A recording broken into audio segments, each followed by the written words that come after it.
മനസ്സിലെന്നും മായാതെ നിൽക്കുന്ന ചില ചിത്രങ്ങളുണ്ട്. അവർ ചെയ്ത കർമ്മങ്ങളിലെ നന്മ പെയ്യുന്ന ഓർമ്മകൾ. CH എന്ന രണ്ടക്ഷരം മലയാളി സമൂഹത്തിന് എന്നും പ്രിയപ്പെട്ടതാണ്.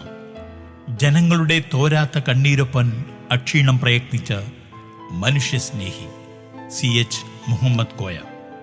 എഴുത്തുകാരൻ, പത്രപ്രവർത്തകൻ, നിയമസഭാംഗം, ലോകസഭാംഗം,